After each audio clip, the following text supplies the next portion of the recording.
Explicarlo primero el título. Perdonadme que un problema de configuración se come un poquito, pero creo que no le afecta a lo fundamental. Además, si hemos leído los textos, pues lo más largo que hay es algún fragmento de texto que he cogido que en principio nos resulta familiar.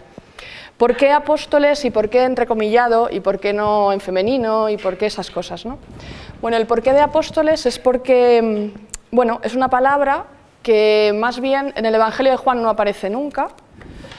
Y, no aparece, y si aparece, o sea, de aparecer, aparecería referida a los discípulos varones. Sabéis que en la tradición sinóptica, que es Mateo, Marcos y Lucas, apóstol es una palabra que está de alguna manera significando discípulos varones elegidos para liderar la comunidad. En los 12 sería el caso así representativo, ¿no? Sobre todo lo vemos en el Evangelio de Lucas. ¿Qué pasa en Juan? Pues resulta que el cuarto evangelio, que es este que tradicionalmente conocemos como Evangelio según San Juan, pues esa palabra no solo no aparece, sino que encima además encontramos características que otros evangelios asumen para sus apóstoles varones referidos a las mujeres. Y además mujeres con nombre propio en algunos de los casos. Entonces, bueno, pues me parecía que ante el planteamiento que me hacían Pepa y Silvia, y un poco por la idea que habíamos tomado un poco el seminario, pues me parecía que era una propuesta pues bastante más sugerente que hablar solo de María Magdalena. Que bueno, también vamos a hablar de ella, ¿no? Pero dentro de esta visión, ¿no? Porque bueno, evidentemente, la primera palabra de la que vamos a hablar es de esta. Ya os he sugerido en el trabajo que rastreaseis un poco en los textos, ¿no? ¿Por qué el Evangelio de Juan? Pues porque la presencia de las mujeres en este Evangelio es original. Ahora lo vamos a ver a lo largo de la exposición. Se presentan las mujeres de forma positiva, son personajes muy bien perfilados, a veces incluso comparativamente con otros personajes masculinos, y me estoy acordando por ejemplo de Nicodemo, en comparación con la samaritana, pues el personaje masculino interactúa con Jesús, pero siempre el protagonismo es de Jesús. En el caso de las mujeres los diálogos son a pares, Jesús dialoga con ellas, y lo vamos a ir viendo, ¿no? Además, desempeñan papeles poco convencionales respecto a la tradición sinóptica, es decir, ellas van a realizar una serie de actividades que en otros evangelios las realizan los apóstoles. Entonces, bueno, pues también vamos a entrar por ahí. Antes de nada, deciros unas pinceladas necesarias para entender la presentación, que bueno, a veces los que estamos un poco metidos en el ámbito de la Biblia, pues se nos escapa daros a vosotros, los que no estáis tanto, unas pinceladas. Lo que yo pretendo con esta presentación es que aprendamos a leer los textos como fueron construidos y saber sacar de ellos un poco aquello que decía Dei Verbum, ¿no? Lo que verdaderamente el texto quiere decir, porque si lo descontextualizamos el texto pierde su sentido. Entonces, cuando yo rescato características de las mujeres, en realidad lo que estoy rescatando es memoria. Estoy rescatando la memoria de una comunidad, en este caso la comunidad joánica que está detrás de del cuarto evangelio, una memoria que, como sabéis, es un elemento muy importante en lo social, porque es una memoria que se proclama a nivel litúrgico, en la reunión comunitaria, es una memoria que se comparte con otras comunidades, es una memoria que se conserva, porque al escribirse la memoria permanece, y es una memoria que nos habla de seguimiento, de diaconado, de evangelio, nos habla de apostolado. Bueno, pues de todo esto es de lo que nosotros vamos a intentar extraer de estos textos. Y por supuesto, es una memoria femenina. Y luego vais a ver en las conclusiones que podemos decir esto sin ningún tipo de dificultad. Podríamos pensar otras hipótesis, pero bueno, pues las hipótesis están ahí, los datos están y podemos tomarlos en la medida en la que los podemos justificar. Bien, pues pasando a lo siguiente, vamos a ir viendo quiénes son estos personajes femeninos. Estos personajes femeninos que tenemos por aquí, resulta que nos van a plantear papeles, ya hemos dicho, poco convencionales, ya los habréis visto cuando habéis leído los textos. Os los pongo de perfil y luego ya los vamos analizando. Un testimonio público. Son mujeres que dan testimonio de lo que son y de lo que hacen, porque además lo hacen públicamente. Son mujeres que tienen una libertad de movimiento, se mueven solas, no están referidas a ningún varón, ningún caso de estas 4 mujeres de las que vamos a hablar se dice que son la hija, la hermana o el padre de quién. Gestionan sus propios asuntos familiares, ya lo veremos también. Ellas organizan la vida de su familia y probablemente también la vida de la comunidad. Hablan con varones, hablan con Jesús. Y además aparece el apartado de la unción, que aquí he destacado porque me parece que es un elemento teológicamente muy simbólico. ¿Cuáles son las funciones que podemos destacar de estas mujeres? Pues os las he resumido en un texto que gracias a Dios no se me ha cortado con el problema de la pantalla. Pues vamos a encontrar mujeres al servicio de la mesa, como Marta, la de Betania. Vamos a encontrar mujeres apóstoles en un claro y evidente testimonio de apostolado, como son la mujer samaritana, de la que por desgracia no conservamos el nombre propio, y de María de Magdala. Y también vamos a encontrar a una mujer confesando la fe en Jesús como el Hijo de Dios, en el Evangelio de Juan. Pues vamos a empezar por la primera. Y antes de empezar con la samaritana, deciros una cosa importante, que es un hilo que no he marcado como diapositiva, pero que sí os invito a tener en la cabeza, que iré... Os he dicho al principio que estas mujeres dialogan con Jesús y lo hacen de una manera simétrica. Jesús discute con ellas y ellas discuten con Jesús. El diálogo es un elemento fundamental en la comunidad joánica, porque el diálogo está en relación con la revelación. Si os acordáis del primer pasaje del Evangelio de Juan, cuando los discípulos de Juan Bautista dicen: ¿quién es este? Es Jesús. Y Jesús se vuelve: ¿a quién buscáis? Venid y veréis. Ese diálogo que establece con los discípulos, pues el diálogo para la comunidad joánica va a ser la forma de la revelación. El sujeto interactúa con Jesús, dialoga con él, comprende que Jesús es el Mesías, que Jesús es el ungido, y después tiene una misión de fe. Pues este diálogo lo vamos a encontrar con por lo menos 3 de estas mujeres. La samaritana, si os acordáis un poco del relato, que supongo hemos leído, lo primero que hay que decir, perdonadme que voy un poco... ¿qué podemos decir de este texto, así de primeras? Es difícil decir que este texto procede de la época de Jesús, y me explico por qué. No tenemos constancia de que Jesús realmente fuera a Samaria. Más bien parece que es una interpolación de lo que la comunidad joánica llevó a cabo en un momento determinado, que fue la evangelización de Samaria. Es un relato sencillo, un diálogo en un pozo, que tiene muchas repercusiones. Evidentemente, habría que situarlo en los inicios de la actividad de la comunidad. Y lo primero que podemos encontrar ahí, perdonad que voy al revés, es el diálogo entre Jesús y la mujer. Y vamos a ir destacando algunos elementos, por no leer todo el texto, que es un poco largo. El diálogo evidentemente lo inicia Jesús, pidiendo de beber a la mujer. El diálogo tiene connotaciones teológicas. No discuten sobre el cántaro, sobre el pozo, discuten sobre dónde está bien rendir culto a Yahvé.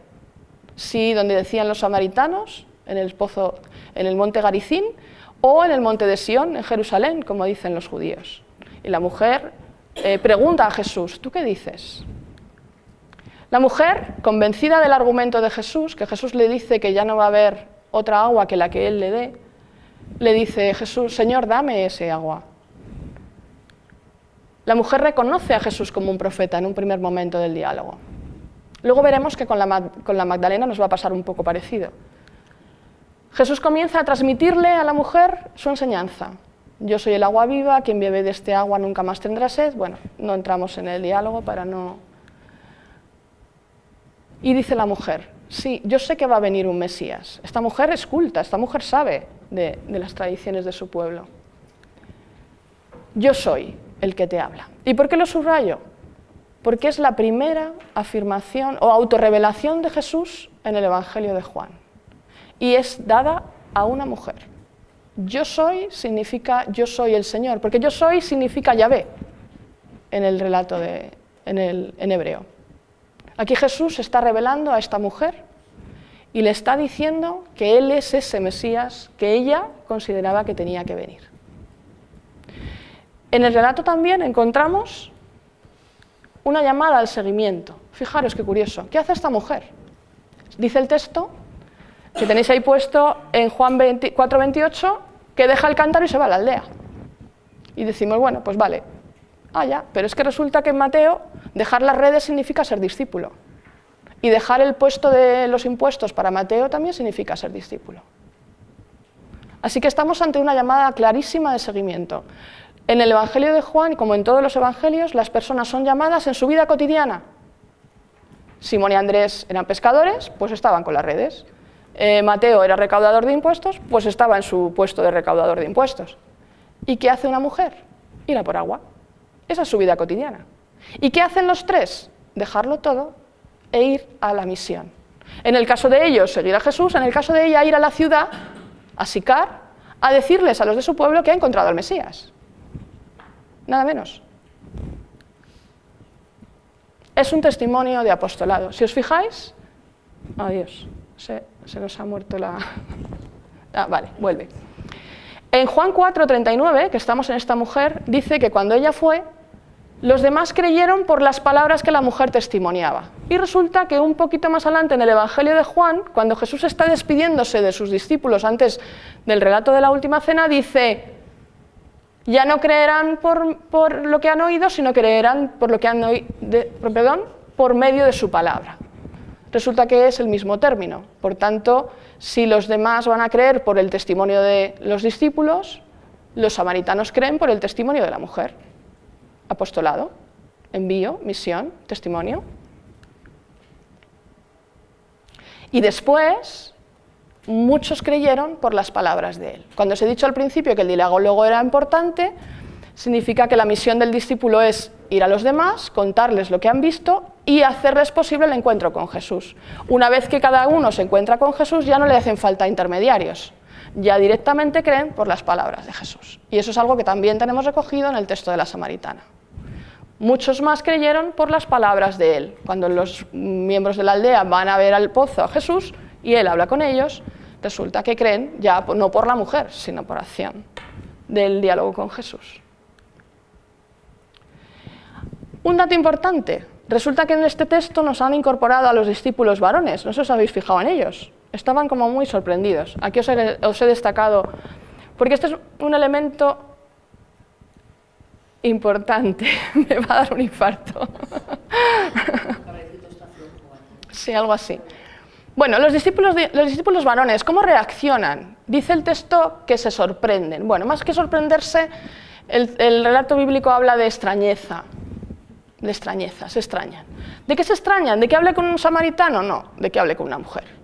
La sorpresa es hablar con una mujer. No se extrañan por violar un mandato religioso que dice que los judíos con los samaritanos no se juntan, sino porque está hablando con una mujer. Y además en el lugar propio de la cotidianidad de la mujer, que es el de la fuente, porque a la fuente van las mujeres, los hombres no van a la fuente, por lo menos en esta sociedad. Ahora ya no sé si van a la fuente. Bueno, ¿por qué es importante releer este texto? Porque nos ayuda a recuperar memoria. Nos ayuda a recuperar memoria si al texto le hacemos las preguntas adecuadas. Por ejemplo, estas. ¿A quién se revela Jesús? A esa samaritana. ¿Cómo se convierte el pueblo de Sicar? Por el testimonio de ella. ¿Qué aspectos de la conducta de la mujer nos muestran paralelos con la elección de otros discípulos apóstoles de los evangelios? Deja lo que estaba haciendo y se va a cumplir la misión, que es dar testimonio de aquello que había escuchado de Jesús. ¿Sí? ¿Voy muy deprisa o...? Un poquito, perdonadme, es que entre la pantalla y... Bien, para que hagamos un paréntesis. Bueno, estaréis conmigo que la historia de la exégesis es aquella parte de los estudios teológicos que se encarga de entender los textos. Y por supuesto la predicación. Nunca han hecho una lectura así de este texto. Siempre la situación irregular del matrimonio de esta mujer, que tenía 5 maridos y no eran legítimos y bueno, qué cosas más, han quedado por encima de este testimonio de apostolado tan fuerte y tan evidente para los que ponemos un texto al lado del otro. Y yo creo que recuperar memoria es hacer esto. Recuperar memoria es volver al texto, quitarle el polvo de la historia, de la interpretación, y poder decir, ¿qué dices? Y lo que está diciendo es la respuesta a estas preguntas que tenéis. Pero bueno, no nos quedamos solo con la samaritana. Ahora nos vamos a... Perdón, que le he vuelto a dar al botón que no era. a Marta y María de Betania. Yo creo que Marta y María las situamos, ¿no? Las hermanas de Lázaro, ¿sí? Bueno, no sé si os habéis fijado en el texto, pero que el personaje menos importante del texto es Lázaro. Bueno, lo que os decía al principio, ¿no? En el Evangelio de Juan, los personajes femeninos siempre están destacados respecto a un paralelo masculino, siempre. O por lo menos se evidencia. El capítulo 11, completo, y el capítulo 12 nos van a hablar de estas dos mujeres, y lo van a hacer de una manera peculiar. Porque nos las van a situar de nuevo, como decíamos antes, ante situaciones poco ortodoxas. Y los vamos a ir viendo. Tenemos que desdoblar. El capítulo 11 nos habla de Marta y el capítulo 12 la protagonista es María. Las vamos a ver juntas porque nos interesa también destacar la comunidad de Betania, que era una comunidad de los amigos de Jesús, donde Jesús va a celebrar esa última cena donde María le va a ungir. Y porque nos da reminiscencias también de esa idea de que las mujeres formaban parte de la comunidad. Luego seguiremos trabajando un poco profundizaremos en ello. Y de nuevo se nos plantea el diálogo entre Jesús y Marta. Si hubieras estado aquí, Señor, mi hermano no hubiera muerto. Estamos en un relato de crisis de la comunidad. ¿Por qué digo esto? Porque la comunidad joánica tenía la creencia profunda de que Jesús era la vida, que creer en Jesús significaba no morir, significaba la resurrección. Ahora bien, pues cuando se escribe este texto probablemente ya algunos seguidores de Jesús, miembros de esta comunidad, ya estaban falleciendo. ¿Qué hacer? ¿O cómo dar testimonio de la fe en la luz y en la vida que es Jesús si nosotros morimos igual que otros? Bueno, por eso este diálogo entre Marta y Jesús es muy importante, porque la pretensión de Jesús va a ser convencer a Marta de que la muerte está vencida, pero no de la manera en que ella espera, o en que esperaría la comunidad, que sería la de no morir.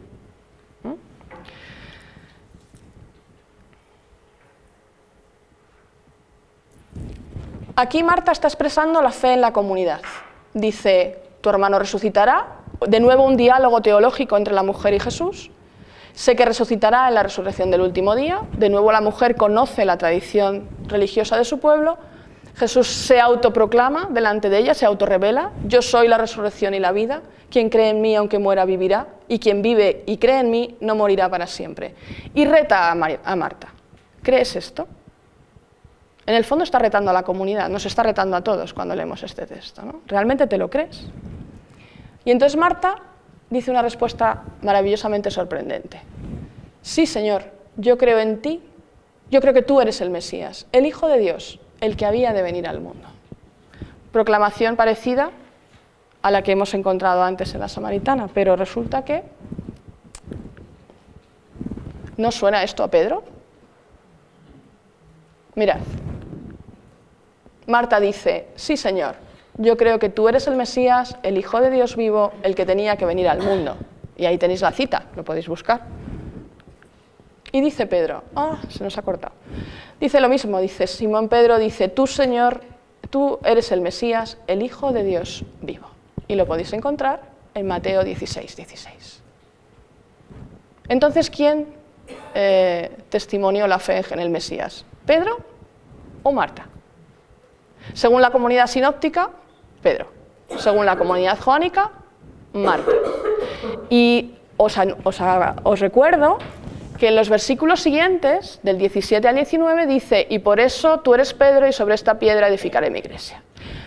Por desgracia de Marta no tenemos semejante afirmación. Bueno, ahí os lo dejo. Pero claro, estamos hablando de primacía de la fe. ¿Quién es el primero que cree?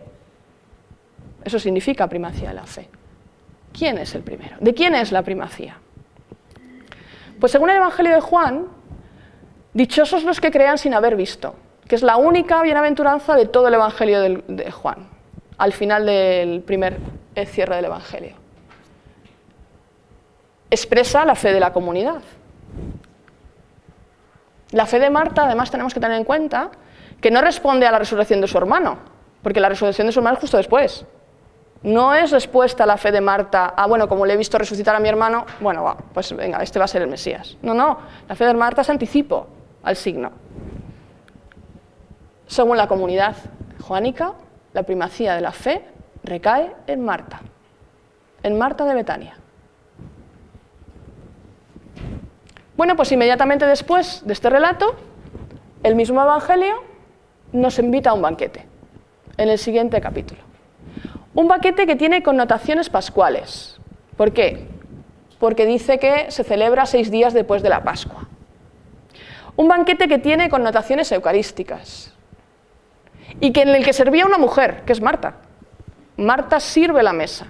El servicio de la mesa es uno de los pocos oficios reconocidos en la tradición antigua por imposición de manos en el libro de los Hechos, y que siempre en el libro de los Hechos y en Lucas está asignada a los varones. En el Evangelio de Juan, Marta sirve la mesa en su casa. Y en este contexto pascual y de cena, última cena antes de la hora la hora en el Evangelio de Juan es los últimos días de la vida de Jesús, María ungió los pies de Jesús. Ungir es un símbolo teológico muy potente, porque es de alguna manera varias cosas. Por un lado, el anticipo de lo que va a ser la unción del cadáver de Jesús después de su muerte. Y por otro lado, el reconocimiento. La unción en el Antiguo Testamento es el reconocimiento al que va a ser rey, el que es ungido por el profeta recibe el Espíritu del Señor. O sea, la unción en nuestro contexto cultural no tiene sentido, pero en el contexto semítico sí, y muy grande. Y en este Evangelio, en todos los Evangelios unge una mujer a Jesús, pero ahora vamos a ver las diferencias. Os he traído las dos tradiciones.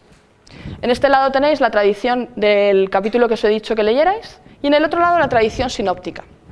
Fijaros, en la tradición joánica tenemos un nombre propio, María de Betania. En la tradición sinóptica, en Marcos, en Lucas y en Juan, una mujer anónima. En la tradición de Juan, María unge a Jesús en su casa. En la tradición de los otros evangelios, o bien en casa de Simón el leproso, en Marcos y en Mateo, o bien en casa de un fariseo, según Lucas. Según Juan, María gasta 1 libra de nardo puro, un perfume carísimo que le cuesta luego las iras de Judas. Y según la otra tradición, unos dicen que nardo, otros dicen que mirra. En cualquier caso, algo carísimo y muy costoso. Fijaros otra cosa muy curiosa. Resulta que la única que unge los pies es María, porque las demás derraman el aroma en su cabeza. Y solo en Lucas se habla de la pecadora que limpia los pies, pero los limpia de las lágrimas, no los limpia del perfume. El perfume se lo echó en la cabeza. ¿Por qué los pies? ¿A qué nos suenan los pies en un contexto eucarístico y en un contexto pascual? Al lavatorio de los pies. Así que tenemos nada menos que el único ministerio de la comunidad joánica, porque la comunidad joánica, si leéis el Evangelio al final, no hay relato de la Eucaristía. Se reunió con sus discípulos en la última cena y les lavó los pies. Ese es un ministerio propio y especial de la comunidad joánica, que aquí está anticipado en las manos de una mujer. Aquí son los pies, los que son ungidos con perfume, los que son secados, con los cabellos. La tradición sinóptica recoge esta tradición que debía ser fuerte en la comunidad, bueno, y le da otros matices que no vamos a entrar porque si no estaríamos aquí, pues eso, un curso académico. Pero bueno, para que os deis cuenta, ¿no?, de los detalles que tenemos que destacar de este texto. Luego hay otra cosa importante. María de Betania, cuando empieza el texto, dice que se sienta a los pies de Jesús. Sentarse a los pies, en la tradición judía, es sentarse a escuchar al maestro. Es lo que hacían los discípulos con los rabinos. El discípulo se sentaba en el suelo y el maestro se sentaba en la silla o donde fuera, y es una postura de reconocimiento. Y a la vez, el rabino te reconoce a ti como discípulo. Así que en este caso, María está haciendo las labores de discípulo con Jesús. Su gesto, como el de la samaritana, recibe la oposición de Judas. No sé si os habéis fijado en el texto, pero ¿por qué se enfada Judas? Porque ha gastado mucho dinero, ¿verdad? Judas debía ser el administrador de la comunidad. Pues qué curioso que Judas, que luego va a vender a Jesús por las 20 monedas de plata, ahora está aquí peleándose con María a cuenta de lo que se ha gastado en el perfume. Pero lo más interesante es que Jesús defiende el gesto de María. Y además el gesto de María es sin intermediario de nadie. Ella lo hace porque considera que lo tiene que hacer. No dice, y se le dijo a María que hiciera, o María porque le dijo, no sé. No, María realiza su acción de forma libre y voluntaria. Obtiene el rechazo de Judas y la defensa de Jesús. Algo parecido había pasado antes con la samaritana. Por tanto, ¿quiénes son estas Marta y María de Betania? Esta comunidad que está cerca de Jerusalén, a unos 12 kilómetros aproximadamente, donde Jesús probablemente descansó muchas veces y donde encontraba refugio de muchas de sus andanzas. Pues evidentemente son discípulas, las hemos visto en la comunidad. Evidentemente son testigos. Una ha recibido la revelación de que Jesús es la resurrección y la vida. La otra ha recibido el convencimiento de que es el Mesías y lo expresa mediante un símbolo, como es la unción. Y por supuesto son apóstoles. Ya iremos matizando un poquito más esto sin mayor problema. Y nos queda la última persona, el último personaje que hemos traído esta tarde. Os he puesto ahí varios textos. Yo evidentemente me voy a quedar con el último. Pero María de Magdala solo aparece en el Evangelio de Juan y en los demás evangelios al final de la vida de Jesús. Bueno, en Lucas la anticipa, pero es una anticipación intencionada. Pero solo aparece en relación con los últimos acontecimientos de la vida de Jesús. Ese primer texto que tenéis ahí es María al pie de la cruz, junto a la madre de Jesús. El segundo texto es María visitando la tumba y encontrándola vacía. Y el otro texto es la revelación de Jesús como resucitado a esta mujer. Son los tres textos en que encontramos a María presente en la vida de Jesús de una forma evidente.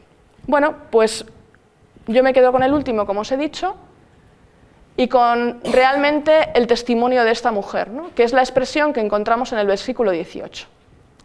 Ahí he puesto una palabra fea, protofanía. Protofanía significa aparición. Y proto, primera. De nuevo estamos aquí ante quién recibió la primera aparición. Según el Evangelio de Juan, esta mujer.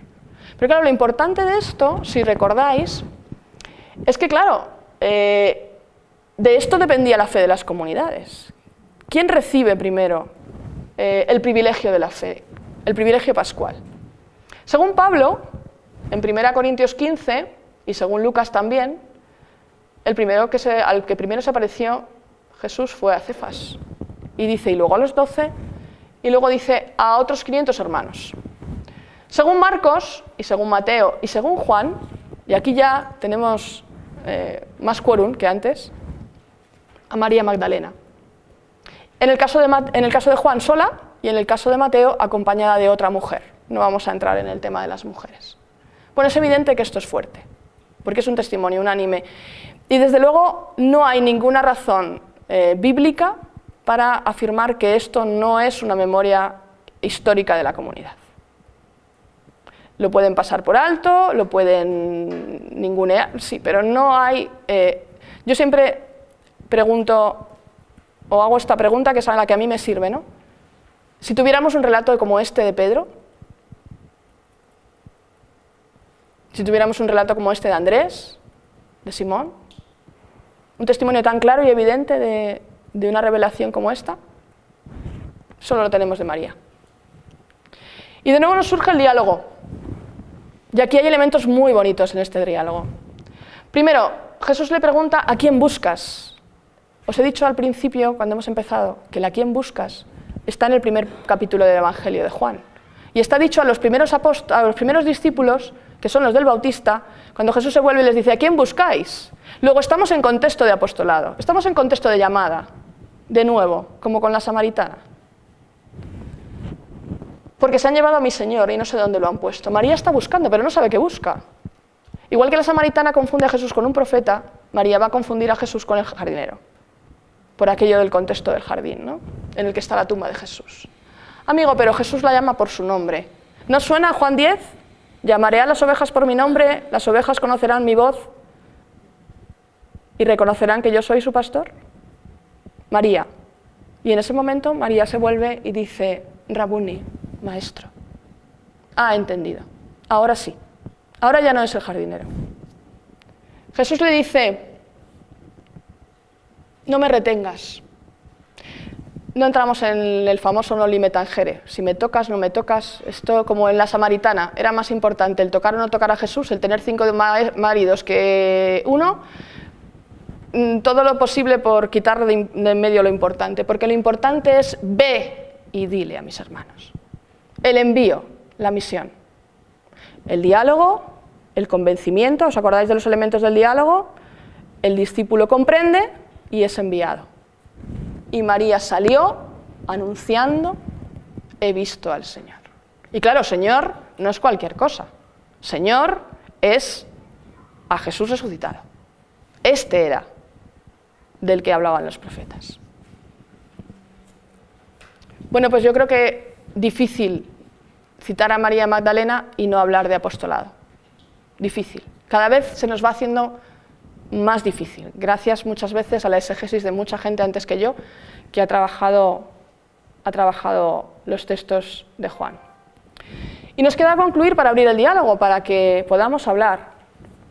Y las conclusiones son fáciles, pero me vais a permitir que las voy a coger porque no me quiero dejar ningún aspecto fuera para que surja de alguna manera la pregunta. Decíamos al principio que teníamos mujeres protagonistas, ¿las habéis visto? Que tenemos mujeres que juegan papeles nada habituales en las mujeres del siglo I. Mujeres que aparecen no dependiendo de ningún varón, que aparecen tomando la iniciativa de lo que hacen, ninguna pide permiso a nadie para hacer nada, que reciben el privilegio, 3 de ellas, por ejemplo, de la revelación de Jesús. La samaritana, yo soy ese con el que hablas, yo soy la resurrección y la vida, le dice a Marta, María, y no hace falta más.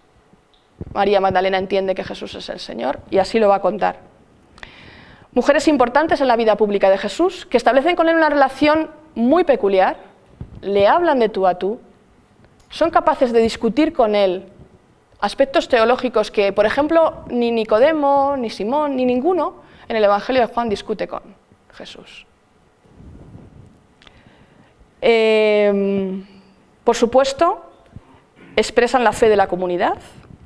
Por supuesto, las vamos a recordar así, por supuesto, testigos del Evangelio. La samaritana va a evangelizar Sicar, Magdalena va a contar a los hermanos.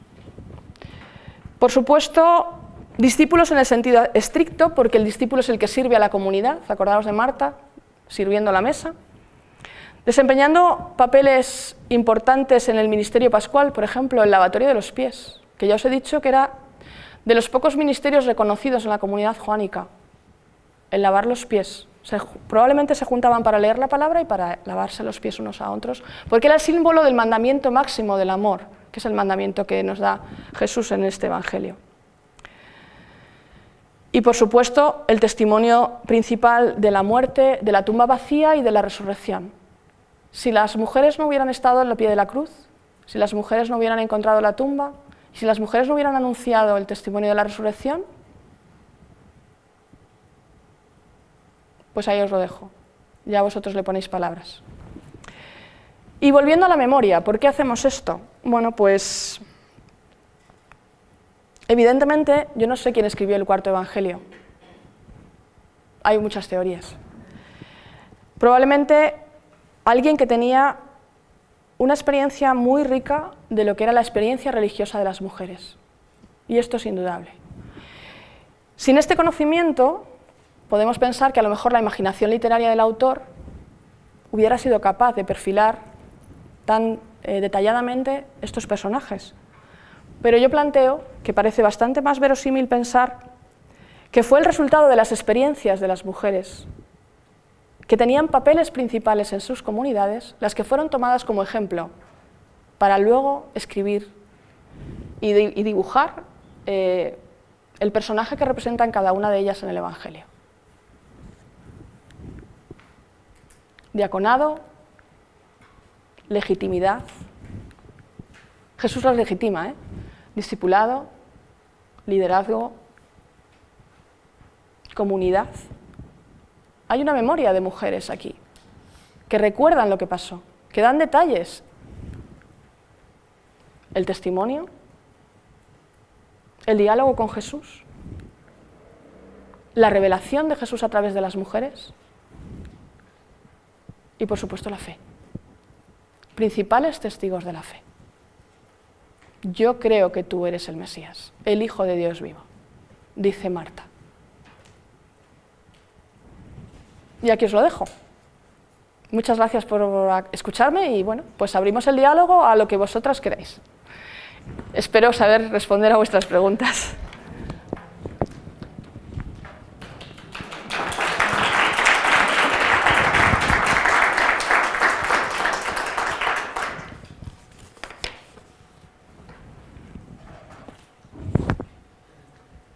Dime, perdón. ¿Cómo hemos podido llegar a este proceso de legitimación, a este proceso de deslegitimación? Ah, amiga. Pues mira, yo creo que, aunque os parezca mentira, sigue ocurriendo, ¿vale? No es un elemento del pasado. Yo, que me peleo con el texto de Juan 20 desde hace ya varios años, descubro en los comentaristas de los textos, diccionarios de teología, comentaristas de del Evangelio de Juan, que pasan de puntillas por el testimonio de María Magdalena, ¿vale? Luego hay una constatación evidente, y es que la liturgia, la predicación, no invita a rescatar a estas mujeres. Como ya habíamos dicho, os he planteado al principio, pues de la samaritana siempre ha interesado más sus maridos y su forma ilegítima de vivir, ¿vale? De Marta y María, de Betania, siempre ha sido más importante la resurrección de Lázaro, cuando realmente es un elemento muy secundario en el texto. ¿Y qué decir de la samaritana, no? Perdón, me he perdido de una. ¿Y de qué decir de la Magdalena, no? La Magdalena pasó de ser la pecadora que lavaba los pies de Jesús en Lucas a la prostituta arrepentida, y bueno, pues es evidente que no hay nada de eso en los evangelios. La tradición, que ha ido alejándonos de los textos y acercándonos mucho a las interpretaciones, muchas veces parciales y sesgadas de ellos, son los que nos han ido poniendo encima de los personajes como una especie de betún, ¿vale? Que solo hasta que las mujeres nos hemos acercado a la teología y hemos podido aprender a leer los textos y a dialogar con los compañeros teólogos también, ¿no? Hemos podido rescatar, porque nos han enseñado las herramientas para poderle preguntar al texto. Y entonces, cuando preguntas al texto, es evidente. Entonces, bueno, pues ¿qué ha pasado? Pues en parte es un problema de la tradición y, me permitís también, en parte es un problema del pueblo de Dios, que vivimos dependientes y vivimos esperando que nos den de comer y no abrimos una Biblia y no nos la leemos. Hemos sido, sobre todo en la Iglesia Católica, muy poco formados, nos hemos molestado muy poco en buscar las raíces de nuestra fe y en dar razón de lo que creemos. Nos hemos comido todo aquello que nos daban, si nos gustaba bien y si no pasábamos al siguiente plato. Y al final, pues había un momento que tenías que hacer dos cosas, o taparte la nariz o empezar a desempolvar aquello, porque si no... Entonces, bueno, pues yo creo que un poco la respuesta sería esa, ¿no? Sigue pasando, sigue siendo un texto muy dejado, por ejemplo la samaritana, pues prácticamente parecido. Entonces, bueno, pues por eso yo creo que el papel que hacemos nosotras a la hora de poner encima de la mesa esta memoria de las mujeres es importante. Yo tengo por lo menos 2 compañeras más que están trabajando en memoria de mujeres en los evangelios y ahí estamos. Leednos.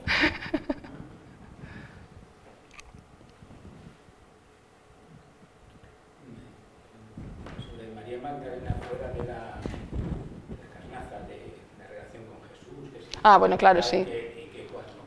Pero luego cuando profundizas y con los evangelios también apócrifos y demás, se ve que tuvo un papel muy importante por este primer recibir de Jesús como resucitado, ¿no? Y no sé si puedes también esbozarnos un poco en ese sentido, ¿no? Sí, yo no he querido profundizar mucho más porque, bueno, quería sacar un poco a todas, pero evidentemente de María se puede hacer como con Marta, ¿no? ¿Quién fue antes Pedro? Lo he dejado un poco ahí entrever, ¿no? ¿Quién fue antes y quién recibió el testimonio pascual, Pedro o María? Realmente, a ver cómo decirte, la comunidad joánica aporta un testimonio de primera mano, pero claro, también es un testimonio que recoge tradiciones antiguas, y estas tradiciones antiguas estaban ya en las comunidades, ¿vale? Respaldadas probablemente por estas comunidades en las que las mujeres estaban haciendo un papel predominante. Pero no cabe duda de que a partir del siglo II, y es muy pronto ya, porque la última redacción de Juan es del año 90, 100, 110, pues estaríamos hablando ya de una organización o una institucionalización de distintos papeles en la Iglesia, y sin duda alguna la gran Iglesia va a potenciar el apostolado de Pedro y Pablo frente a otros apostolados. Entonces, lo que no tenemos muy claro es si a María se la marginó antes o después. ¿Me explico? Si la marginación de la tradición de María fue fruto de esa institucionalización o como consecuencia de esa institucionalización se produjo esa marginación de un testimonio tan fuerte como el de María.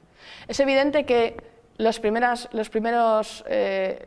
generaciones, que son los que escriben los evangelios, no pueden evitar testimoniar ese privilegio de María, porque todos lo recogen. Con matices, más o menos, pero todos lo recogen. El tema está ya en las segundas generaciones, en las terceras generaciones, perdón, a partir del siglo II. ¿Dónde encontramos testimonios? Bueno, pues los grandes testimonios los vamos a encontrar en el Evangelio de María, en el Evangelio de Tomás, algunos evangelios apócrifos de corte gnóstico, como Pistis Sofía, Sabiduría de Cristo, que nos van a hablar de una mujer que dialoga, que da testimonio y a la que se refieren como un igual en muchos casos. No sé si te contesto la pregunta, es que es un poco...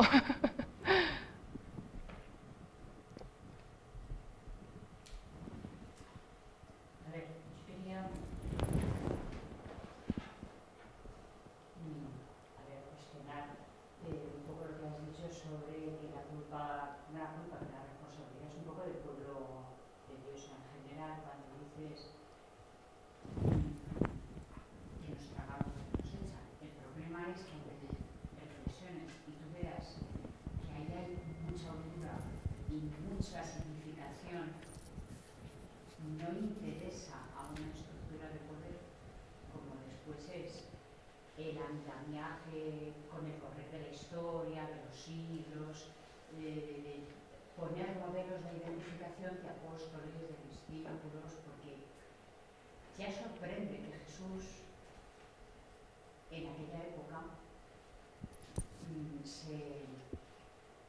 se manifestara en esa relación de igualdad, y sorprende precisamente por el papel de dignidad de la mujer que es capaz de darle, porque es el que debe tener Dios, que yo no lo conozco, pero debe ser así. Cuando él rescata del anonimato y de aquella sociedad, si todavía hoy, fíjate lo que queda, pues en aquella época sorprende, y sorprende cuando tú lees el Evangelio escrito por hombres, por estos hombres, y dices, madre mía, qué enorme libertad. Y cuando ellos lo han escrito, ¿qué habría? Cuando lo han escrito y eran hombres y no les ha quedado más remedio, la realidad debía ser honda y bellísima. Y entonces por el correr de los siglos se van anulando, y se van anulando, y dicen, bueno, ¿y qué hacemos? Lo que estamos haciendo aquí hoy. Porque claro, el tema es por qué se barren los modelos de identificación femeninos, por qué se barren, se desdibuja el que la mujer sea apóstol, discípulo. ¿Qué significa? Yo no he estudiado teología, pero todo esto, todas las repercusiones que tú sabes y has sacado, y entonces es pues el apóstol, el enviado, el significado de lo que son los obispos, el significado del diaconado, todos estos significados que están ahí no aparecen nunca.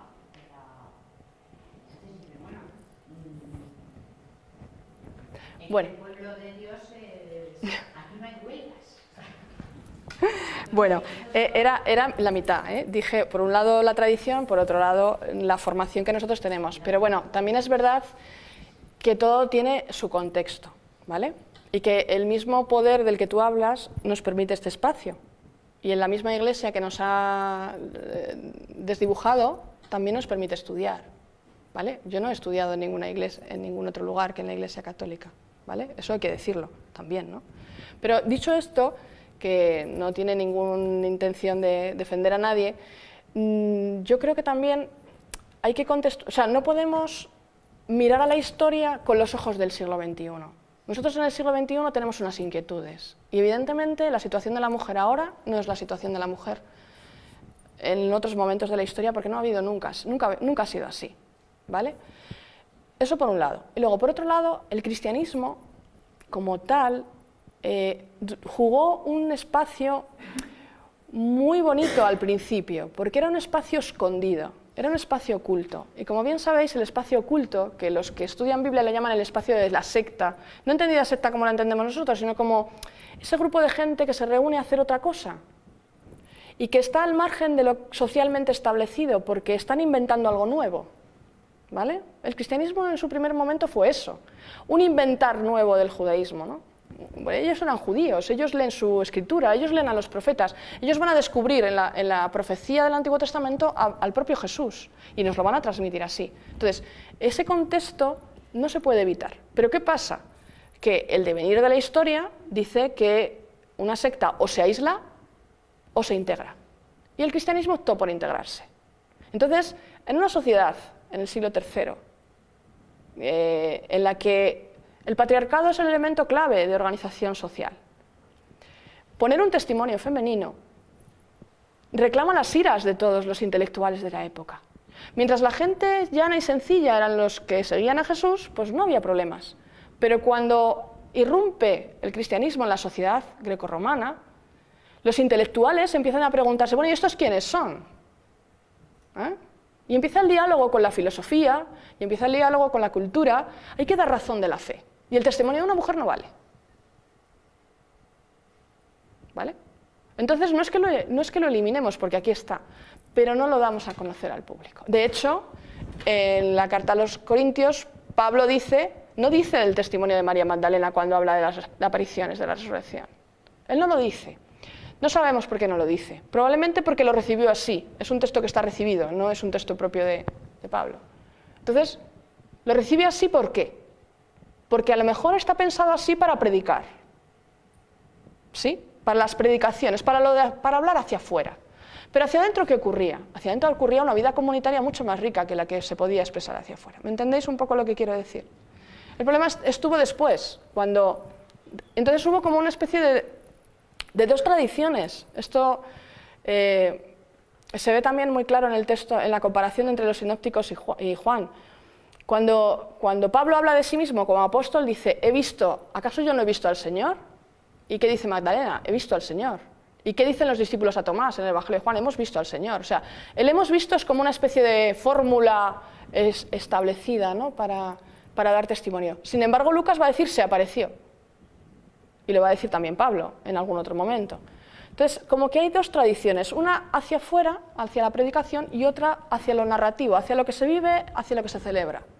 Pero claro, eso duró muy poco tiempo. En el momento en el que se instauró la institucionalización, pues se tuvo que dar diálogo con la cultura. Y el resultado del diálogo con la cultura fue asumir los roles culturales. Y lo vemos muy pronto, lo vemos en las cartas paulinas, en las cartas pastorales ya prácticamente a finales del siglo I. La mujer que se tape la cabeza, la mujer que calle, la mujer que no hable sino en su casa. Esas son asunciones de roles que eran roles propios del mundo romano.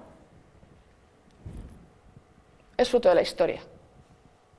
En nosotros está que la inquietud que ahora no se nos despierta en el siglo XXI, a nosotros, hombres y mujeres preocupados por dar razón de nuestra fe, tengamos la oportunidad, y en esa parte es la que yo decía de tenemos que luchar por formar y por saber, para darnos cuenta de qué parte es contextualización y qué parte es realmente testimonio. Porque además El propio Concilio Vaticano II nos lo dice en su carta, en su Constitución Dogmática de Viburnum. Hay que leer los textos en el contexto para poder saber realmente qué están diciendo esos textos. Y nos ha pasado, recogiendo un poco la idea que nos decía Pepa antes, que es que hemos hecho una lectura de los textos sesgada, condicionada, y luego también os dejo aquí encima, no solamente eso, sino que, por ejemplo, el texto de Magdalena jamás se lee en la liturgia dominical. Si queréis oír el He visto al Señor de Magdalena, tenéis que iros al martes de Pascua, aquel día en que todos ya nos hemos incorporado al trabajo. Porque el texto de la resurrección de ese día es que Pedro y el discípulo amado corren a la tumba, que es justo los 2 versículos de antes. Y no ven y no entienden. Y ahí se corta la lectura del Evangelio del domingo de Pascua. ¿Por qué?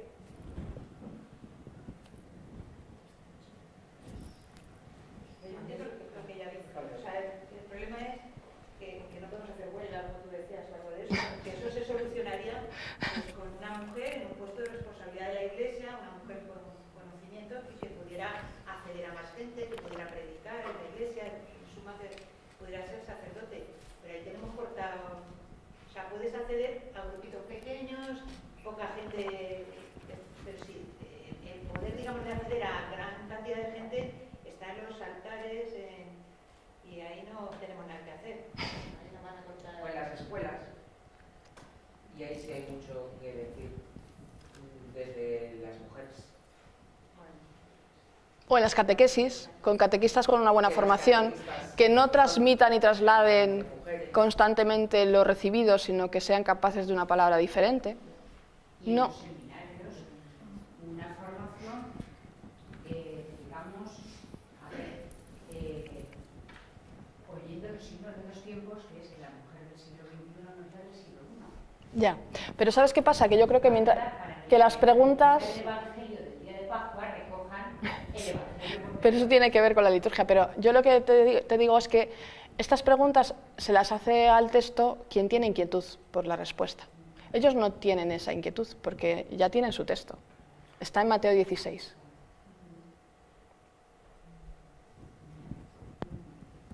Claro, la inquietud la tengo yo, o tú. Pero falta lo de la universalidad, que es el significado. Es univer la mitad. Porque universal es cuando uno ha recogido todo lo que significa católico, que es los hombres y las mujeres. O sea, no, ser fiel al Evangelio. Porque si esos relatos del Evangelio están ahí, lo que significa, quiero decir que puede ser solo, que a estas alturas del siglo XXI, yo, con una mujer que no soy teóloga y no tengo mucha idea, sí que le pediría a mis pastores que no me traten de cateta. Eso es lo que le pediría. Lo vamos consiguiendo, ¿eh? Yo ya conozco a alguno que ya predica sobre María Magdalena de otra forma, ¿eh? No muchos, pero alguno leer han leído. Y ya lo de que María Magdalena fue la que primero, eso ya lo he oído yo en alguna predicación. Poco a poco, es que... Y tan poco a poco, pero bueno, poco a poco. Vamos sembrando. Dime, Pepa. Llevándolo a la vida de nuestras comunidades, ¿no? a nuestras comunidades vivas, las que sean, yo creo que sucede lo mismo. Es decir, la fe de las mujeres y la praxis de las mujeres y los liderazgos de las mujeres en las comunidades vivas, aunque se reconocen donde se reconocen, se suele reconocer en lo privado, Sí. en lo público. O sea, yo creo que reproducimos un poco lo mismo, ¿no? Y esto también nos da como un buen instrumento para no hacerlo, ¿no? O sea, realmente en muchas de nuestras comunidades del tipo que sea, la fe se mantiene viva por las mujeres, por los liderazgos de las mujeres. Sin embargo, ¿cómo hacemos que esa memoria quede viva y no sigamos siendo invisibles en nuestras propias comunidades cristianas, hasta en nuestras propias comunidades de base? Voy a ser un poquito más crítica también ahí, ¿no? O sea, un poco cómo lo repetimos todo en la historia, ¿no? Me parece eso como muy potente. Y luego se me viene una cosa a la cabeza que un día lo voy a decir con Silvia de pasada, pero como estamos todas como estamos de a tope, también las mujeres comprometidas en la Iglesia, que lo estamos en la sociedad civil, ahora hay una huelga de mujeres.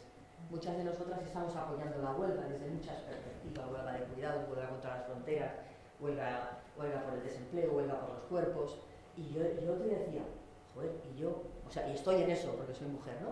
Pero el tema de las huelgas en la iglesia se sigue quedando vacío, ¿no? ¿Qué potente sería? Bueno, yo porque, por ejemplo, no suelo tener esa práctica cotidiana de huelga de misas, pero sería muy potente una huelga de misas, o una huelga de Eucaristía, una huelga visible de Eucaristía, o otro tipo de... O sea, ¿cómo sumarnos a la huelga de mujeres del 8M? Más allá de que como mujeres en la sociedad civil nos vamos a sumar, pero ese aspecto de nuestra vida es el que siempre queda ahí. Yo me lo pregunto a mí misma, ¿eh? Es el que siempre como queda como pendiente, ¿no? Quizá porque estás insertada en la sociedad civil y no quieres hacer cosas aparte, ¿no? Pero realmente ese vacío siempre nos queda a las mujeres cristianas comprometidas, ¿no? No sé, me preocupa mucho esto en las comunidades cristianas vivas de hoy. Yo te digo que me he encontrado mujeres muy a gusto. Yo me he encontrado mujeres muy a gusto con lo establecido. Entonces, yo no sé si estarían todas dispuestas a hacer huelga de misa de diario, ¿eh? Es que yo, y además yo creo, fíjate Pepa, que de hecho, de facto ocurre. Porque yo a las mujeres con las que convivo, que como trabajo en un cole, pues casi todos somos nosotras, no van. Ya hay una huelga. Ya hay una huelga fáctica, de hecho, ¿no? A muchas Eucaristías. Sí, bueno. Pero ya te refieres de una perspectiva feminista o femenino-feminista, como queramos, ¿no? O sea, que evidentemente cada vez más mujeres se alejan de la iglesia. Sí, es una gran diáspora y la iglesia se está dando cuenta, porque se está dando cuenta, está dando los pasos que está dando, ¿no? También, ¿no? De guiño a abrir un posible diaconado, de ver qué tipo de diaconado se abre. Yo os invito a que hagáis seguimiento, ¿no? de esa comisión que se ha creado en el Vaticano para... Que bueno, tiene sus limitaciones, pues evidentemente sí, pero oye, ahí está, ¿no? Yo creo que de todas formas a la fuerza ahorca y viendo cómo va evolucionando el tema, cada vez hay menos sacerdotes. Es una fuente ahora mismo África y todo esto, pero se va a acabar también. Con lo cual no le va a quedar más remedio a la institución el que volver la vista a todos esos sacerdotes que al contraer matrimonio se han echado, o sea, han tenido que dejar el ministerio, que siguen siendo sacerdotes, y tendrán que echar la vista a las mujeres que tienen alrededor, perfectamente preparadas. Ya está ocurriendo, ¿eh? Ya hay mujeres al cargo de comunidades para celebración de la palabra, ¿eh? En algunas diócesis.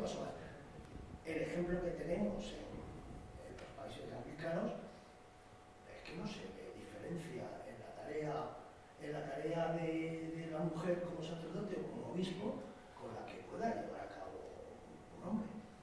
Yo no encuentro tampoco razones, no sé si es verdad o no, o es un anatema lo que estoy diciendo, pero creo que no hay ninguna razón teológica porque Jesús dice a la mujer no puede ser jamás sacerdote, o sea, eso no vaya a ocurrir en ningún momento. Hay más, el ejemplo que da Jesús es todo lo contrario, es acoger a la mujer en igualdad de condiciones que el hombre.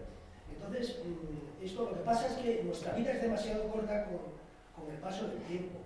Entonces, pues bueno, yo seguro que no lo veré, pero no estoy seguro de que mis nietos o los hijos de mis nietos lleguen a ver lo que es de natural, un proceso natural, y es que afortunadamente se reconoce la validez y la igualdad de la mujer al hombre con sus... En fin, no quiero entrar en el tema, pero bueno, la mujer va de pasar de no tener alma a ser igual al hombre, ha llevado su tiempo, pero lo ha llevado.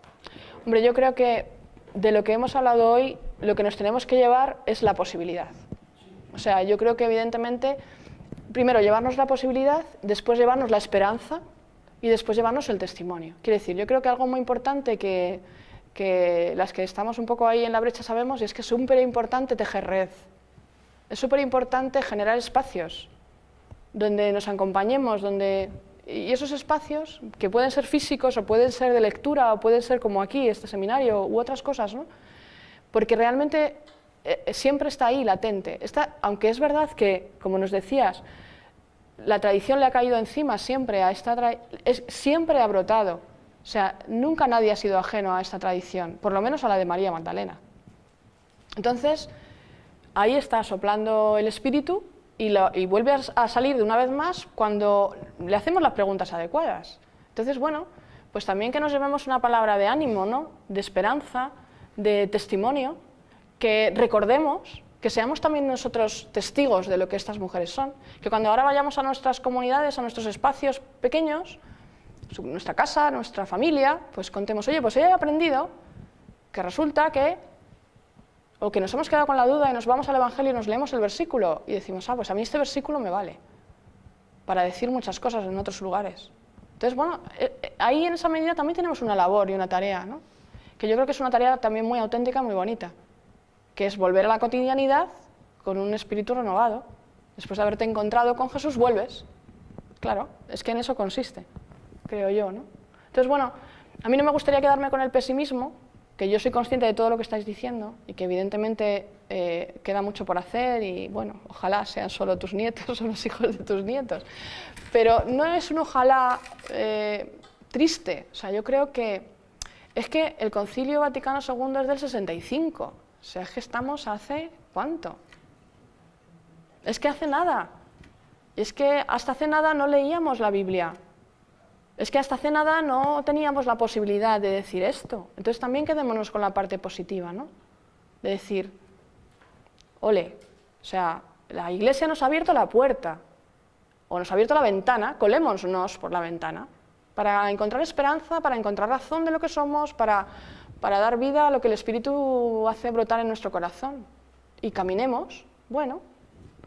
Evidentemente nos gustaría que nos dieran un cetro, un báculo y nos pusieran el piso como a la del Mago de Oz, vale, fenomenal. Pero oye, los zapatos rojos y los zapatos rojos también tienen su condicionante, ¿eh? A ver, a mí eso me da mucho miedo, como lo tuyo. Yo no os invito a que ocupéis los puestos de los hombres. Ya, por eso. Tiene sus consecuencias negativas. Que esto no va de eso. Me parece que no va de eso. O sea, yo no quiero mujeres disfrazadas de romano presidiendo encima de un sitio muy lejos. No. O sea, yo quiero hombres y mujeres que construyen de una manera diferente, ¿no? Que viven las 4 mujeres que has puesto, es que es una gozada, ¿no? O sea, están allí y están intentando construir comunidades de otra manera diferente. Y entonces yo creo en hombres y mujeres que están currándoselo, pues Agustín en la Celsa, o en la Cañada, o Pepa en la Bavies. Así, eso, yo quiero eso. Gente sí, o mujeres, me permite. Que vive la experiencia de fe del otro lado. No quiero mujeres que sean sacerdotes porque ya no hay sacerdotes. No, que esto es otra cosa. Me parece a mí, ¿eh? Yo creo que el testimonio donde cada uno nos sintamos llamados. Vamos a querer ser sacerdotes porque ya están todos viejos y chochos.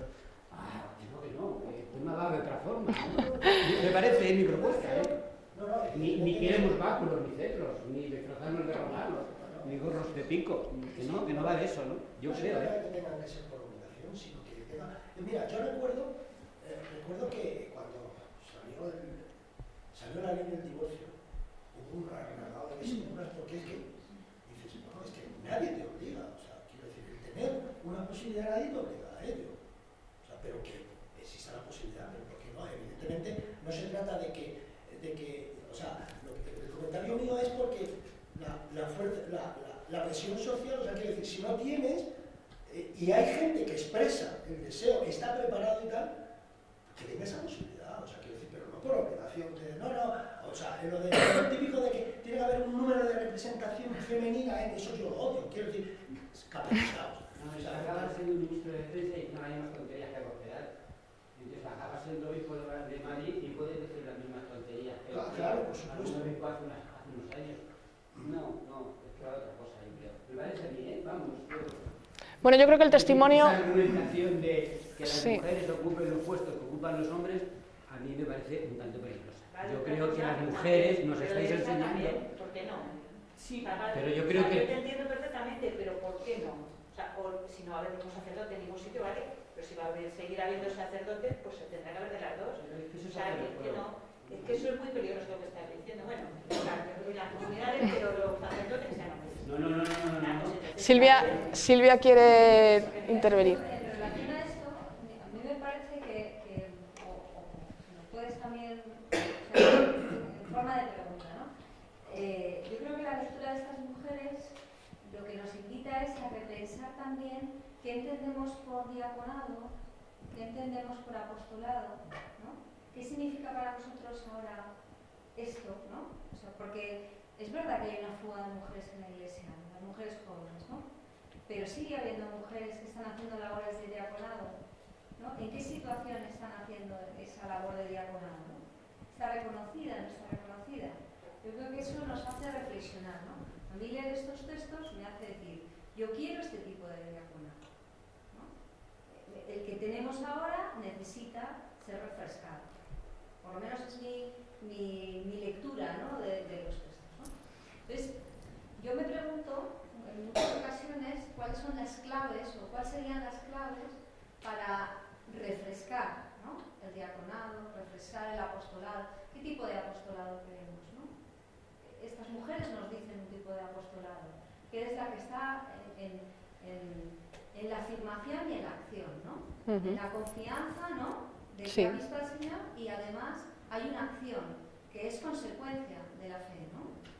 Entonces, a mí me gusta ese apostolado. ¿Cómo puedo recuperarlo, no? Mi pregunta es un poco por ahí, ¿no? ¿Cómo puedo recuperar? ¿Qué claves hay para refrescar estos modelos que sirven para hombres y para mujeres? O sea, que aquí no hay... Bueno, nos recuerdan que todos en la fe somos iguales, ¿no? Sí, sí, sí. De la comunidad hacia adentro y hacia afuera. Sí, sí. Yo creo que está en la acción y está también en la celebración que hace la propia comunidad. A nosotros nos faltaría ese reconocimiento de la comunidad. Lo que decíais antes por aquí, ¿no? En lo celebrativo. ¿Cómo, en qué clave y si hay que hacerlo igual o hay que inventarse una cosa nueva? Pero yo creo que el elemento que nos falta sería la proclamación. La proclamación en el sentido de recuperar esos aspectos distintos, diferentes, que no solamente por el hecho de ser hombres o mujeres, sino también por el hecho de tener experiencias distintas. Cada uno tenemos nuestra experiencia. Antes decíais por ahí, el testimonio de quien está con los pobres, con los marginados, en la calle, en las fronteras, y los testimonios de quienes están también en las facultades, dialogando en el tú a tú con los sacerdotes que se están formando, ¿eh? Yo esa es mi experiencia, y es una experiencia riquísima, porque en el tú a tú es donde realmente nos batimos el cobre en el testimonio. Ahí es donde realmente das o no das testimonio. Y hay muchas mujeres que están dando ese testimonio también a esos sacerdotes en formación, que a lo mejor de otra manera no hubieran tenido ningún otro contacto con nosotras. Pero y más allá, ¿no? No solamente por el nosotras, sino también por lo que como cada uno vivimos la experiencia de Dios, cómo cuidamos esa experiencia. Estas mujeres tienen una relación excepcional con Jesús. Sin duda una vida de fe profunda, cultivada, cuidada, que es la que las afianza en el testimonio. Claro, no se puede bombardear con tirachinas. Ahí hay que jugar, ¿no? Con la acción, con la contemplación. Y luego hay que... Perdón. Y también luego hay que expresar. Evidentemente, pues tal y como está organizada la liturgia, pues no nos da esa posibilidad. O sí, a lo mejor sí. Las vidas parroquiales son muy amplias. Las comunidades que decía Pepa, somos capaces de generar novedad. Pues hay gente que la genera y la alimenta y le sirve. Bueno, pues es que en la medida en la que demos testimonio, en la medida en la que nos comprometamos, en la medida en la que hagamos de esto nuestra misión, pues estamos tomando el testigo de estas mujeres, ¿no? Y el diaconado, pues evidentemente el diaconado como institución requiere una imposición de manos, eso dice el libro de los Hechos, y requiere el servicio a la comunidad.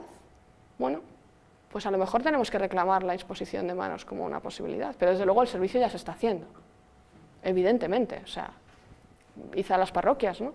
¿Quién está sirviendo a los pobres? ¿Quién está sirviendo a la mesa? En su sentido más estricto, ¿no?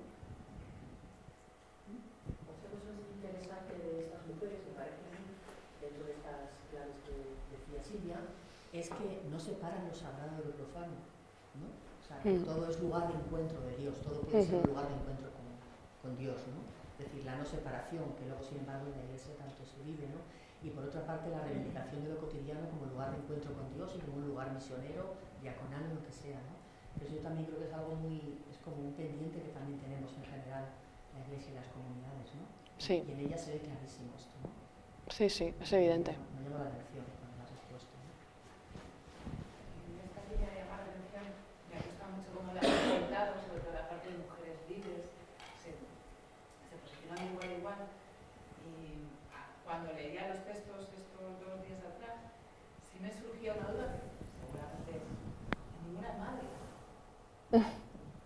Bueno, no se sabe, no se dice. Por lo que se lee, nadie no hay hijo ni... Claro, forma parte de este perfil de personaje tan peculiar que hemos destacado. Y no se queda descendría. Nada, ni yo tampoco. Ojalá. Saben más o menos, va calculando y más o menos saben. No se saben las edades. Sí que hay discípulos que abandonan su casa, abandonan a sus hijos y van a seguir a Jesús. No es en algún momento, pues esto también se ocultó intencionadamente, aunque ninguna de ellas... No se dice de las mujeres, no. Y de hecho, os lo he dicho al principio, no se las refiere a nadie. No se dice María la madre de Jesús, no se dice la madre de o la mujer de, Juana, Susana, la esposa de... La de Santiago, sí. María, la de Santiago. La de Santiago sí, pero no está en el Evangelio de Juan como tal. Ah, entonces ya me la he leído. He ido de uno al otro a ver y entonces me encuentro ahí. Sí, es probable, sí. Por eso os decía que aquí hay algo, porque son personajes que parece que están intencionadamente dibujados así. Por eso lo especial de este recuerdo, porque no son al uso, no es lo que esperaríamos. Esperaríamos que a la mujer que fuera madre la refiriéramos como la madre de, y sin embargo no hay madres, no hay esposas, solo se dice de la samaritana y en una situación absolutamente lateral del diálogo. De María Magdalena no se dice ni siquiera de Marta y de María, ni siquiera se dice que son las hermanas de Lázaro, pero tampoco se las refiere como hermanas de, porque tienen nombre propio. Por eso os decía que el autor de estos relatos, los que han recogido esta tradición, están intencionadamente diciéndonos que se puede. Están dándonos una pista de un liderazgo que ya de facto había. Porque es evidente que la memoria, yo no sé si os hacéis una idea, esto es muy obvio, pero a mí, yo hasta que no me lo imaginé en la cabeza no se me ocurrió. ¿Cómo recordamos? Recordamos cuando nos juntamos y nos contamos lo que ha ocurrido. Y si somos varios los testigos de lo que ha ocurrido, nos corregimos unos a otros, ¿no? Pues es que esto es lo que pasaba en las comunidades. Háblanos tú, aquel día que estaba Jesús, háblanos tú. Si en las comunidades no hubiera la certeza de que esto fue así, no se hubiera transmitido esta memoria. ¿Entendéis? Porque siempre habría habido alguien que diría, no, te equivocas, yo estaba allí y no pasó eso. Esto es fruto de una comunidad, por eso al principio os ponía comunidad y os ponía memoria. Porque en realidad a nosotros se nos escapa porque tenemos un pensamiento muy conceptual y queremos que nos cuenten cómo se llamaba, dónde vivió, cuántos hijos tuvo y cómo era el color de su pelo. Pero es que a ellos eso no les importa, porque ellos están hablando de fe. Y entonces, ¿la fe dónde se juega? En el diálogo con Jesús. Y en el diálogo de Jesús que te convence y que te testimonia, se autorrevela a ti y tú aceptas la revelación y la misión. Y eso, permitidme, lo podéis practicar aquí y ahora. Por eso la esperanza, eso vale, sirve, funciona. No sé si me entendéis lo que os quiero decir. Rescatemos de los textos aquello que realmente nos quieren decir y lo que nos están hablando es de experiencia de Dios, de testimonio, de misión, y nos las ponen delante para que las tomemos de ejemplo. No solo nosotras, sino toda la comunidad. Y porque yo pretendo hipotetizar que si no hubiera habido realmente este tipo de personajes en las comunidades, este tipo de mujer en la comunidad, no hubiera durado, por lo menos en la comunidad joánica. Este testimonio no hubiera tenido el apoyo comunitario como para quedar impreso en el Evangelio y recogido. Si ya le añadimos lo que decíamos por ahí, ¿no? Escrito por un varón, bueno, es que tampoco lo sabemos, pero bueno, escrito por un varón tradicionalmente, todo esto en un contexto absolutamente patriarcal. ¿Cómo se sostiene eso si no hay detrás unas mujeres reales que están viviendo esta experiencia de Dios?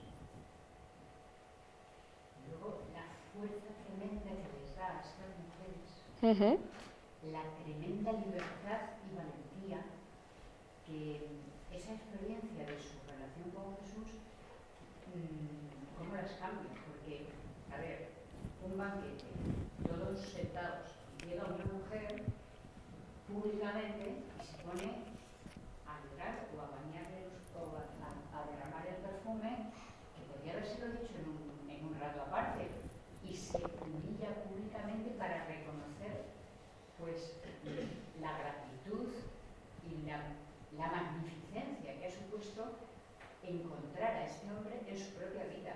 O sea, el cambio total. Y públicamente manifiesta eso cuando cada uno está pensando una cosa distinta. Esta hora conviene, que bueno, que aparece relatado de Judas, pero cada uno estaría con sus prejuicios armado allí, pensando lo que quisiera. Que tenga libertad incluso para aceptar humildemente su condición, para hablar con, bueno, el relato de la samaritana, para llegar sabiendo que los juicios de los hombres son como como somos, y la libertad de vivir en otra esfera. La libertad de los hijos de Dios, de la que habla Pablo. La de somos hijos de Dios y eso nos da la libertad. Y somos del mundo, pero no estamos en el mundo. O estamos en el mundo, pero no somos del mundo. Permitidme. Dime, Teresa. Respecto al tiempo de escribir estos relatos del Evangelio según San Juan, ¿son posteriores a los sinópticos o no? Bueno, ¿cómo es posible que se hiciese esa tradición joánica cuando anteriormente, según, no sé si es así, había otra tradición sinóptica? Bueno, a ver si soy capaz de resumírtelo fácil. Lo que nos dice ahora mismo la ciencia bíblica es que hay distintos estratos de redacción. En el nivel básico tendríamos un relato de pasión, que sería probablemente el núcleo central del que partirían todas las tradiciones. Lo primero que se recuerda fuertemente es los 3 últimos días de la vida de Jesús. Sobre eso se construye después el formato evangelio, que se le reconoce a Marcos como el primer autor. Pero tenemos un segundo relato de pasión que es de Juan. Y si leemos ambos relatos, encontramos las concordancias y las discordancias. Así que hubo 2 relatos de pasión. El de la tradición sinóptica, que quedó en Marcos, y el de la tradición joánica, que va a quedar en Juan. Y estas 2 tradiciones se enriquecieron con uno de los signos y los relatos, los discursos de Jesús, y otro, pues la vida pública de Jesús narrada como la narra Marcos. Y fueron evolucionando y se retomaron. ¿Quién retoma a Marcos? Mateo. ¿Quién retoma a Marcos también? Lucas. Añaden otras tradiciones, toman el Evangelio de Marcos como referencia y generan 2 textos nuevos. A Juan también lo retoman, pero reelaboran Juan. Juan tiene al menos 3 reelaboraciones. Por tanto, en el nivel de antigüedad de tradiciones básicas no hay ninguna diferencia. La diferencia está en que la tradición sinóptica da lugar a 3 relatos y la tradición joánica a 1 que se ha releído en diferentes momentos. Un primer evangelio que es un evangelio de los signos, los 6 milagros que narra de Jesús y poco más, al que se le añaden después los discursos, y los discursos se amplían, y después hay una última relectura que es añadir incluso un final. El final del capítulo 21 es un añadido final, probablemente de finales del siglo I, y una serie de elementos que tienen que ver con las tradiciones de Pedro, comunes con Mateo, más o menos en la misma época. Conclusión, una tradición sinóptica y una tradición joánica, que nacen en el acontecimiento pascual y que llevan 2 vidas paralelas. En un caso ha eclosionado en 3 textos, en otro caso 1 que se ha ido releyendo. Pero a nivel de tradiciones antiguas estaríamos hablando de estratos similares. Entonces, la tradición de las mujeres de la tumba, por ejemplo, es una tradición muy antigua. Estaría en la base, porque está enganchada en el relato de pasión. Porque el relato de pasión comporta los 4 elementos de la fe. Murió, fue crucificado, sepultado y resucitó. Y se apareció. Estos son los 4 elementos. Los buscas y en el relato de pasión aparecen. La pasión de Jesús, cómo fue crucificado, cómo resucita y cómo damos testimonio de su resurrección. Y lo tenemos en las 2 tradiciones. Así que si te contesto, pues sí y no. Depende del texto que leas y depende de qué evangelio te muevas. Si te mueves en Mateo y Lucas, siempre te mueves en un relato más moderno, y en Juan, dependiendo del texto. ¿Te he contestado? Gracias. Si quieres profundizar un poco en esto, pues hay algún texto así fácil. Pues Santiago Guijarro tiene un libro sobre los 4 evangelios que cuenta muy bien toda esta historia en un lenguaje muy sencillo, que bueno, pues sí te puede dar una pista. En Sígueme me parece que está publicado. Bueno, y deciros que todo lo que yo he contado, pues lo tenéis publicado en Reseña Bíblica, ¿vale? Lo publicó mi compañera Carmen Soto, Memoria y Evangelio de Juan, por si queréis conocer a otras mujeres que también trabajan el Evangelio de Juan y están en la línea de rescatar esta memoria femenina, ¿no? En esta clave se editó esta reseña bíblica, que es el número 95 en este año pasado, y entonces, bueno, pues ahí podéis encontrar los argumentos que yo os he dado. Si he ido muy deprisa, si algo se os ha quedado en el tintero o si algo queréis retomar, pues en la revista lo podéis encontrar. Muchísimas gracias.